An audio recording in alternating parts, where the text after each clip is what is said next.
Hi, my name is Kamila Karasiewicz and I'm an engagement manager for W&S Denali. I have worked in procurement for Fortune 500 companies for over 14 years. Prior to that, I was on the supplier side as a salesperson, and this is how I was introduced to procurement as a corporate function. Having worked on both sides of the table gave me a great understanding of what procurement is. Sometimes, however, when I'm asked what I do for a living, it's difficult to explain, so it will be my pleasure to share 3 tips for explaining procurement to your family. We are accustomed to explain to business stakeholders what is procurement's role and function. However, when we try to explain it to someone who is not familiar with corporate jargon and doesn't comprehend the difference between strategic sourcing and category management, it's a completely different story. Here are some tips which might be helpful to better explain what it is we do, and so it's easy for everyone to understand, including your family members. Tip number 1, be simple in your definition. Don't overcomplicate your explanations and avoid buzzwords or abbreviations. As procurement has evolved as a function, we want everyone to understand how much impact we have on our businesses. And it has always been a failure of mine when I try to explain what I do for work from such angle. Keep it simple.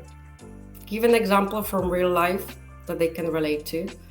Every person comes across products and services in their lifetime, and this will be your connection.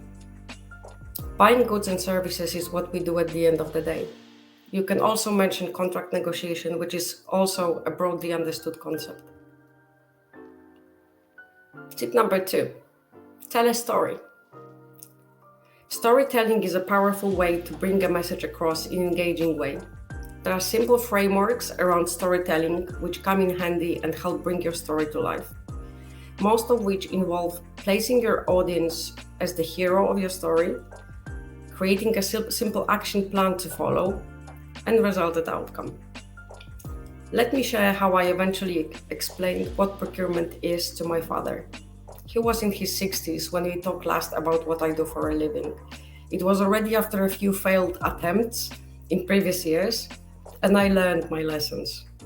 Although I was leading a procurement department back then, I used a simple example which I took from his life to easier portray what I meant.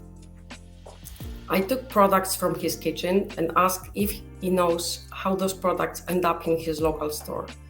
I asked how quality, reasonable price, and availability are important to him. I explained that producer of those products needs people to develop the product, raw materials to produce the product, and then services to distribute them to the market, so then he can buy them conveniently in his store. And I finished with, and this is what I do. I make sure that my company gets the best products and services so they can bring them to their customers. Sweet and simple. Tip number 3, always end by asking if they have questions.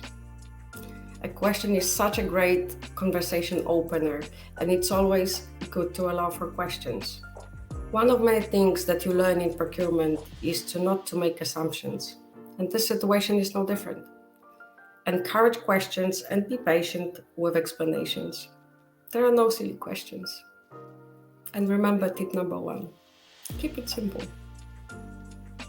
Thank you for listening, and best of luck with your conversations. If you want to know more about procurement or learn great storytelling, I encourage you to visit wnsdenali.com.